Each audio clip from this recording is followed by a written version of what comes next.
मैं आशा सिंह अपने YouTube channel पर आप लोगों का स्वागत करती हूँ। मुझे बहुत ही प्यारा कजरी गीत लेकर आई हूँ, तो प्लीज़ अपना प्यार आशीर्वाद बनाए रखिएगा। नेवता भेजले बानी बेलवा के पतैया पे, गौरा जी के सैया के ना। नेवता भेजले बानी बेलवा के पतैया पे, गौरा जी के सैया के ना। एक और लिखली राम राम, एक और लिखली घना श्याम, एक और लिखली राम राम, एक और लिखली घना श्याम। बिचवा लिखी डहली नाम देवी मैया के, बेलवा के पतैया पे ना। बिचवा लिखी डहली नाम देवी मैया के, बेलवा के पतैया पे ना।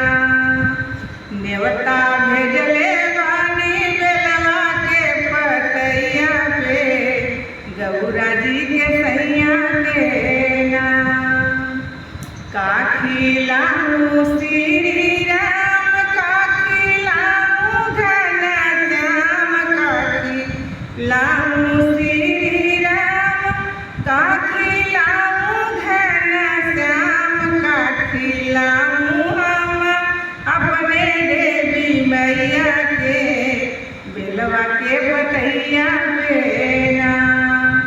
काखी लाऊं हम अपने देवी मैया के, बेलवा के पतैया पे ना। मेवा मिश्री श्री राम, माखन खिलाऊं घना श्याम, मेवा मिश्री श्री राम, माखन खिलाऊं घना श्याम। हलवा पूरी खिलाऊं अपने देवी मैया के, बेलवा के पतैया पे ना। हलवा पूरी खिलाऊं अपने देवी मैया के, बेलवा के पतैया पे ना। नेवता भेजले बानी बेलवा के पतैया पे, गौरा जी के सैया के ना। कहाँ झुलाऊं श्री राम, कहाँ झुलाऊं घना श्याम, कहाँ झुलाऊं श्री राम, कहाँ झुलाऊं घना श्याम, कहाँ झुलाऊं हम अपने देवी मैया के, बेलवा के पतैया पे ना।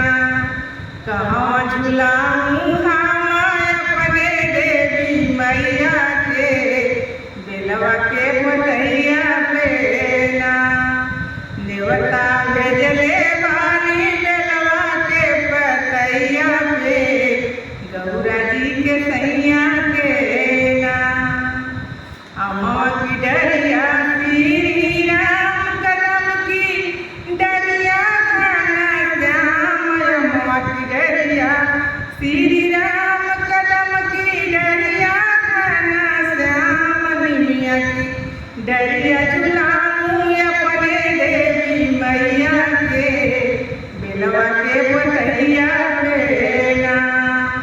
निमिया की डरिया झुलाऊं अपने देवी मैया के, बेलवा के पतैया पे ना।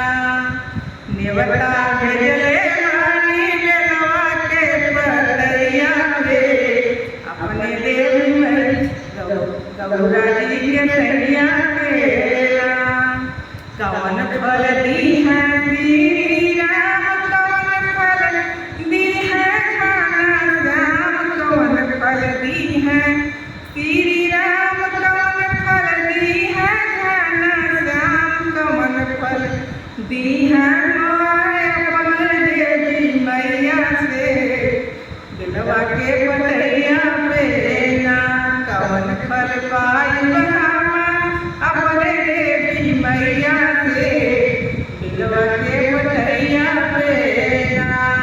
नेवता भेजले बानी बेलवा के पतैया पे